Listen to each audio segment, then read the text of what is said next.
Hello नमस्कार दोस्तों। अगर आप कॉमर्स के स्टूडेंट हैं और क्लास 11th में हैं, इस बार एग्ज़ाम देने वाले हैं, तो आपके लिए क्लास 11th के लिए झारखंड एकेडमिक काउंसिल ने मॉडल पेपर जारी किया है और जो बहुत इंपॉर्टेंट आपके एग्जामिनेशन के लिए। तो पूरा मॉडल पेपर का सॉल्यूशन हम लोग इस वीडियो में देखेंगे। आज जो हम लोग सब्जेक्ट लिए हुए वो है बिजनेस स्टडीज़, और बिजनेस स्टडीज सब्जेक्ट का पूरा कंप्लीट 40 क्वेश्चन हम लोग कंप्लीट करेंगे। दोस्तों, मैं आपको बता दूं कि ये जो 40 क्वेश्चन है ये तो झारखंड एकेडमिक काउंसिल का दिया हुआ है, और इस बात की गारंटी नहीं कही जा सकती कि ये 40 क्वेश्चन ही आएगा। इसके लिए हम लोगों ने अपना 5 मॉडल पेपर और जारी किया है, यानी कॉमर्स वर्ल्ड हजारीबाग की तरफ से 5 मॉडल पेपर जारी किया गया है, जो इसी चैनल में मिलेगा, कॉमर्स वर्ल्ड हजारीबाग। और साथ ही साथ मैं आपको बताते चलूँ कि अभी आप अगर क्लास 11th में हैं तो क्लास 12th के लिए ऑनलाइन और ऑफलाइन दोनों क्लासेस स्टार्ट हो रहे हैं। ऑफलाइन क्लासेस और ऑनलाइन क्लासेस जो है वो 2 मार्च से स्टार्ट हो रहे हैं। 2 मार्च 2024 से स्टार्ट हो रहे हैं। तो आप जैसे ही एग्ज़ाम कंप्लीट होता है लास्ट फरवरी तक, आप 2 मार्च से हमारे यहाँ ऑफलाइन और ऑनलाइन क्लासेस ज्वाइन कर सकते हैं। ऑफलाइन क्लास के लिए आपको हजारीबाग आना पड़ेगा, झारखंड हजारीबाग में मटवारी पेट्रोल पंप के सामने कॉमर्स वर्ल्ड हजारीबाग अपना कोचिंग है। और अगर आप ऑनलाइन हैं तो उसके लिए आप कहीं घर बैठे आराम से पढ़ सकते हैं। उसके लिए हम लोगों ने अपना एप्लीकेशन बना रखा है। प्ले स्टोर पे कॉमर्स वर्ल्ड हजारीबाग के नाम से एप्लीकेशन मिलेगा। आप उस एप्लीकेशन को इंस्टॉल कर लेंगे, वहाँ लॉगिन करेंगे, और मेरा नंबर भी दिया हुआ है, वैसे मैं दे देता हूँ। इस नंबर पे फ़ोन करके आप कंफर्म करेंगे मुझे, मैं आपको पूरा गाइड कर दूंगा। आपको क्या क्या मिलेगा ऑनलाइन क्लास में? तो लाइव क्लास मिलेगा, रिकॉर्डेड वीडियो मिलेगा, इस लाइव क्लास का पूरा वीडियो रिकॉर्डेड फॉर्म में मिलेगा, पीडीएफ नोट्स मिलेगा, पीडीएफ नोट्स पूरा का पूरा मिलेगा, एमसीक्यू नोट्स अलग से देंगे, टेस्ट दे देंगे, आपको ऑनलाइन टेस्ट आपको मिल जाएगा। ये सारी सुविधाएं मिलेगी। साथ ही साथ प्रीवियस ईयर का सॉल्यूशन कराएंगे, जैसे कि अभी 11th में करा रहे हैं, ये पहले से ही करवा देंगे तो आपके लिए आसान पड़ेगा। जैसे हमारे यहाँ जो बच्चे अभी पढ़ रहे थे उन लोगों को 30 सेट टोटल मिला हुआ, तो 30-35 सेट अगर वो कर लेते हैं तो उससे बाहर कोई भी नहीं जाएगा। हमारा कोई भी स्टूडेंट जो ऑनलाइन या ऑफलाइन में पढ़ रहा था, वो अगर झारखंड जैक का अगर मॉडल सेट देखेगा तो आसानी से क्वेश्चन मार सकता है। अकाउंट्स का सारा क्वेश्चन मैंने पहले ही पढ़ा दिया था, डिट्टो क्वेश्चन सेम, इसलिए मेरे सारे स्टूडेंट पहले ही मार के रेडी थे। तो ये चीज़ ध्यान रखना है, जितना प्रैक्टिस हम करेंगे उतना ही मेरा कमांड बढ़ेगा। प्रैक्टिस से ही लोग आगे बढ़ते हैं। और मैं आपको एक और बात बता दूं कि 12th के लिए हम लोगों ने एक अलग चैनल बना रखा है, CWH कॉमर्स। तो आप इस चैनल को सब्सक्राइब कर लीजिएगा, क्योंकि ये कॉमर्स वर्ल्ड हजारीबाग जो चैनल है वो मेन चैनल है, इसमें नोटिस अप हो जाएगा, बाकी सारे इन्फॉर्मेशन जाएंगे, तो इस चैनल को सब्सक्राइब करना है। साथ ही साथ कॉमर्स के स्टूडेंट हैं तो एक चैनल और सब्सक्राइब कर लीजिए, CWH कॉमर्स, क्योंकि 12th में आपको यहाँ पे स्टार्टिंग जो 12th क्लास होगा उसका स्टार्टिंग वीडियो 10 से 15 वीडियो और चैप्टर वाइज वीडियो आपको यहाँ पे मिलेगा। सारा पूरे चैप्टर का तो वीडियो नहीं दे सकेंगे, क्योंकि अगर सारा दे देंगे तो मेरे पास पढ़ेगा कौन, बट कुछ कुछ चैप्टर के वीडियोज आपको यहाँ मिलेगा। तो ये चैनल अगले साल आपको हेल्प करने वाला है क्लास 12th 2025 के एग्जामिनेशन के लिए, इसलिए आप इस चैनल को सब्सक्राइब करके भी रखिएगा। अब चलता हूं मैं आपके क्वेश्चंस की तरफ। आज हम लोग बिजनेस स्टडी देख रहे हैं, और बिजनेस स्टडी का पहला क्वेश्चन है कि भारत में इंटरनेट जो सेवा है उसका प्रारंभ कब हुआ था? इंटरनेट सेवा भारत में कब शुरू हुआ है? तो 1987 माना जाता है। इंटरनेट सेवा भारत में 1987 में शुरू हुआ था। इसमें कुछ समझाने की जरूरत है, तो याद करने वाला है। भारत तथा नेपाल के बीच होने वाले व्यापार को क्या कहते हैं? तो बताइए, भारत अलग देश है, नेपाल अलग देश है, दो देशों के बीच अगर व्यवसाय हो रहा है, व्यापार हो रहा है, तो देशी तो नहीं कह सकते, स्थानीय नहीं कह सकते, इनमें से कोई नहीं, कौन होगा? तो दो देश के बीच में अगर कोई व्यापार होता है तो इसे विदेशी व्यापार के नाम से जानते हैं। किस व्यापार के नाम से जानते हैं? विदेशी व्यापार के नाम से हम लोग जानते हैं। आर्थिक क्रिया क्या है? ये अगर आप गौर करेंगे तो ये क्वेश्चन ईटीपी में भी पूछा हुआ था। आर्थिक क्रिया इकोनॉमिक एक्टिविटी के अंदर क्या होता है? तो इकोनॉमिक एक्टिविटी के अंदर बिजनेस भी आता है, प्रोफेशन भी आता है, लेकिन एक और चीज़ आता है, एम्प्लॉयमेंट, यहाँ नहीं दिया है। इसमें बिजनेस और एम्प्लॉयमेंट दिया, प्रोफेशन नहीं दिया है। ये सब सही है, लेकिन एक छोड़ दिया है, प्रोफेशन एम्प्लॉयमेंट दिया, बिजनेस नहीं दिया। तो लास्ट वाला में देखिए सब है, बिजनेस, प्रोफेशन और एम्प्लॉयमेंट। इसका मतलब है कि इकोनॉमिक एक्टिविटी जो है उसमें बिजनेस भी आता है, प्रोफेशन भी आता है और एम्प्लॉयमेंट भी आता है। कुछ स्टूडेंट का कमेंट था कि इंग्लिश और हिंदी दोनों में क्वेश्चन को पढ़िए, चलिए मैं दोनों में पढ़ के आपको बता दूंगा। क्योंकि लिखा रहता है इसलिए मैं में पढ़ता हूँ, क्योंकि दोनों में पढ़ने में टाइम आपका किल होगा।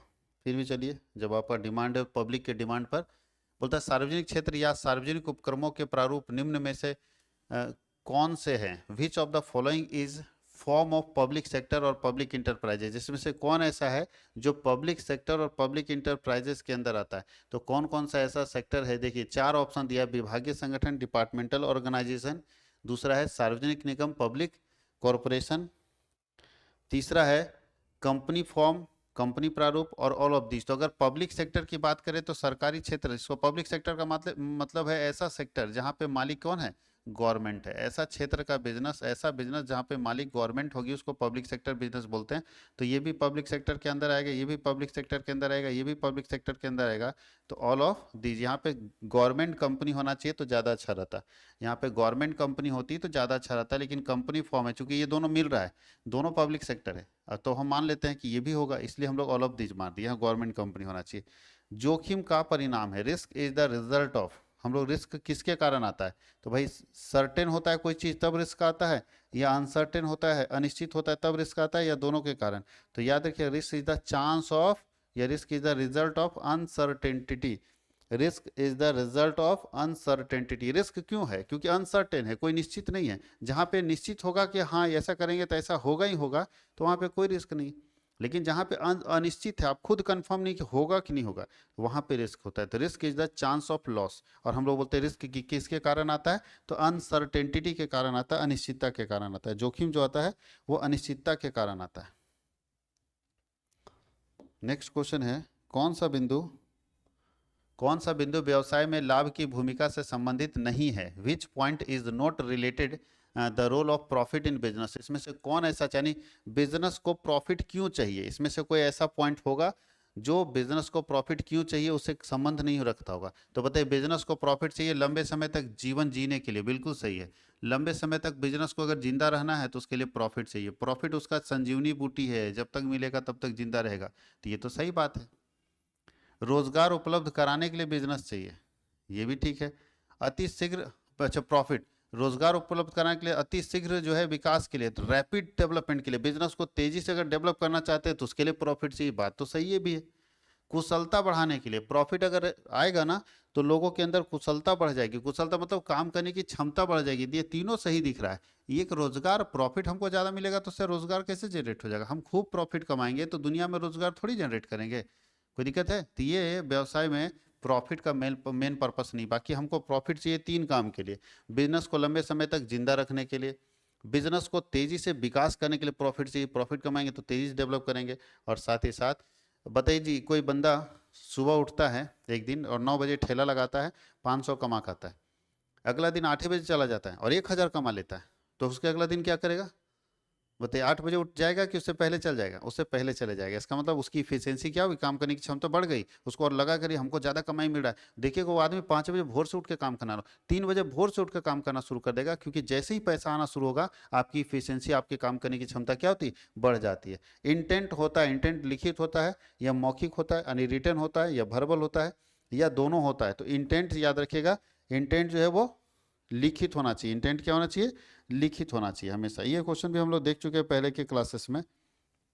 सबसे बड़ा क्षेत्र किसका होता है, सबसे बड़ा एक सेक्टर एरिया किसका है, ट्रेड का है, पहला व्यापार का है, कॉमर्स का है, इंडस्ट्री का है और बिजनेस का। थोड़ा दिमाग लगा के आप लोग देखिएगा तो सबसे बड़ा जो क्षेत्र होगा वो किसका होगा, बिजनेस का होगा, क्योंकि सबसे ऊपर कौन रहता है, बिजनेस रहता है। ऐसे हम लोग पढ़े होंगे, बिजनेस में दो चीज आता है, पहला आता है इंडस्ट्री और दूसरा आता है कॉमर्स। कॉमर्स के अंदर आता है ट्रेड, यहाँ पे कॉमर्स के अंदर ट्रेड, यानी ट्रेड का बिजनेस सबसे एरिया छोटा है, उसके बाद ये दोनों का बराबर है, और सबसे बड़ा जो है वो किसका है, बिजनेस का है।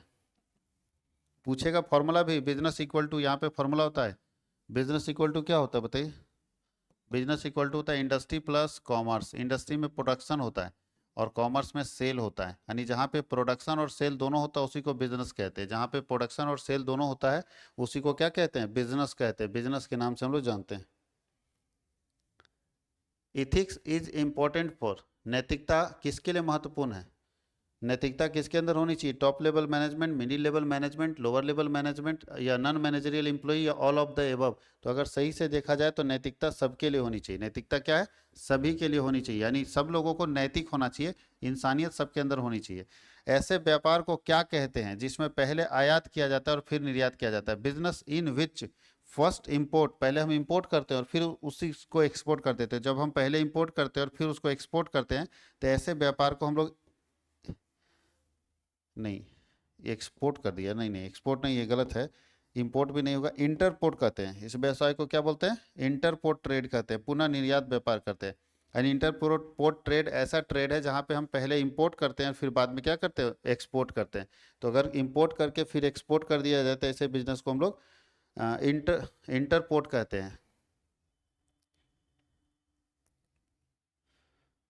एक देखिए परिभाषा दिया हुआ है, डेफिनेशन दिया हुआ है कि एक व्यक्ति का नियंत्रण विश्व में सर्वश्रेष्ठ है यदि वह व्यक्ति इतना सामर्थ्यवान है कि सभी बातों का प्रबंध स्वयं ही कर सकता है। यह कथन किसका है?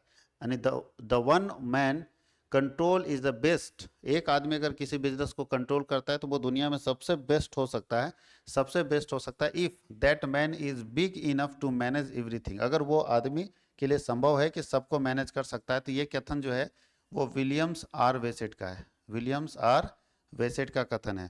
एक और दिया है कि किससे किससे हमारा अभिप्राय एक समझौते से है जिसमें साझेदारी को संचालित करने वाली शर्तों का उल्लेख होता है। किसको बोलते हैं? तो पार्टनरशिप में क्या होता है, कौन सा चीज लिखा जाता है, बनाया जाता है जिसमें साझेदारी से संबंधित सभी बातों का उल्लेख रहता है। यानी dot dot dot refers to an agreement which specifies the terms and condition that govern the partnership business. तो उसे हम पार्टनरशिप डीड कहते हैं। क्या कहते हैं? पार्टनरशिप डीड एक ऐसा डॉक्यूमेंट्स होता है जिसमें पार्टनरशिप बिजनेस को कैसे चलाना है उससे संबंधित सारी शर्तें और सारी बातें लिखी होती है।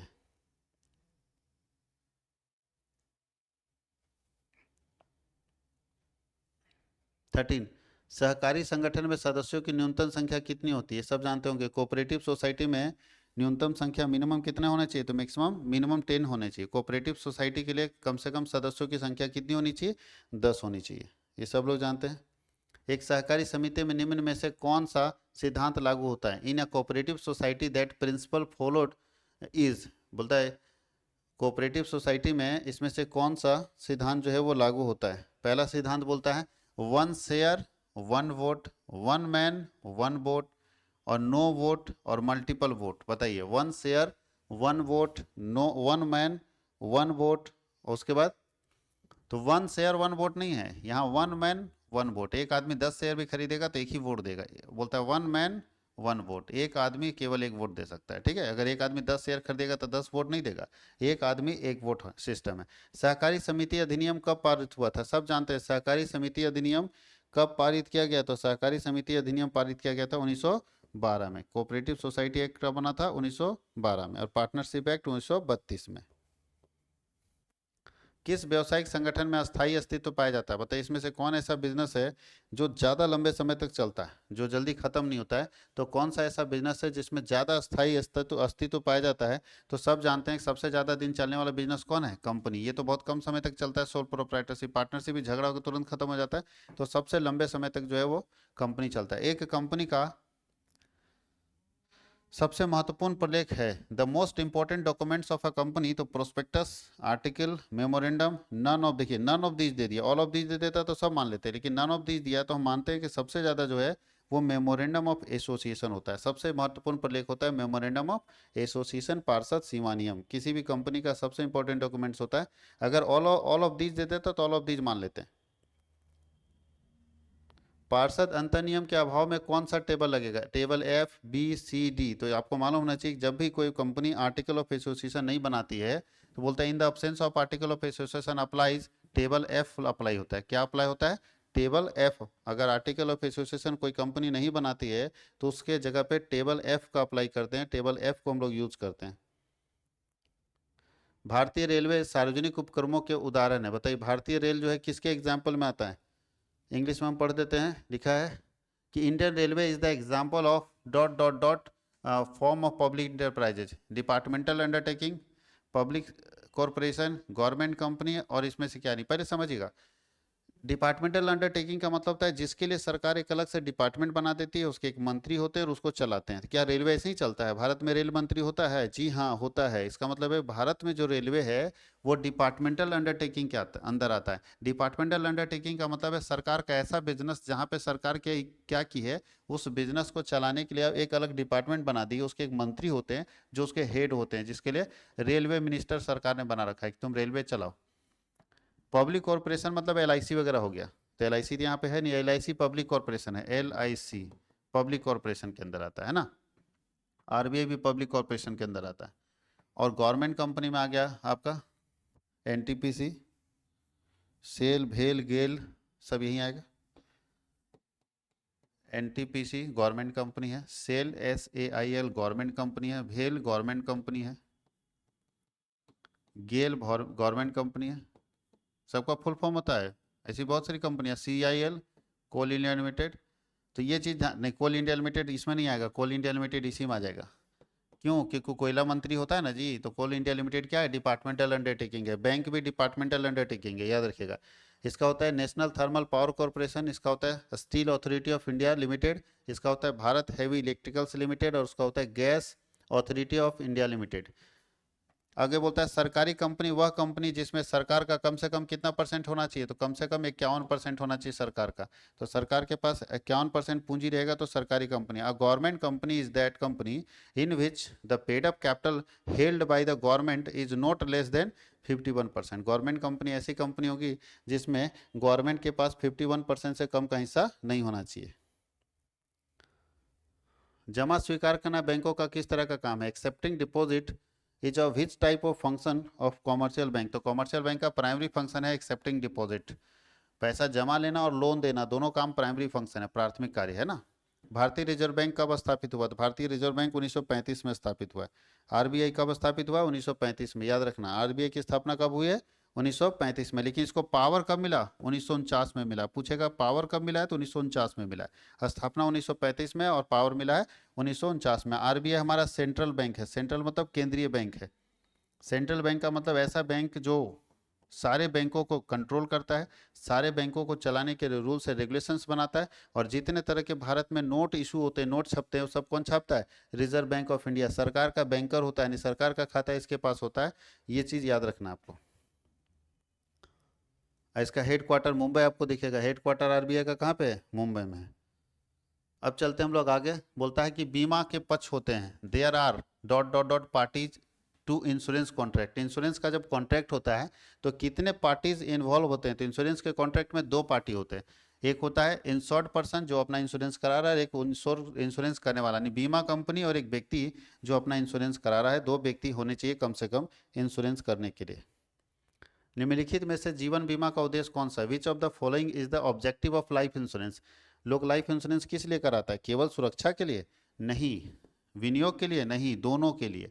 आप चाहते हैं मेरा सुरक्षा भी हो और पैसा भी, मेरा विनियोग मतलब लगा रहे हैं तो हमको अच्छा प्रॉफिट भी दे। लेकिन कार का इंश्योरेंस आप कराते हैं प्रोटेक्शन के लिए, कार का इंश्योरेंस कराते हैं प्रोटेक्शन के लिए, है ना। अगर नहीं होगा कोई घटना, हम नहीं चाहते हैं कि कोई घटना हो, हम चाहते भी नहीं कि कार में कोई घटना हो जाए, लेकिन अगर घटना घटी तो भैया हमको जो लॉस होगा उस लॉस को कौन भरेगा? तो इंश्योरेंस भरेगा। तो हम कार का जो गाड़ी इंश्योरेंस कराते हैं, मोटरसाइकिल का इंश्योरेंस, वो प्रोटेक्शन के लिए कराते हैं।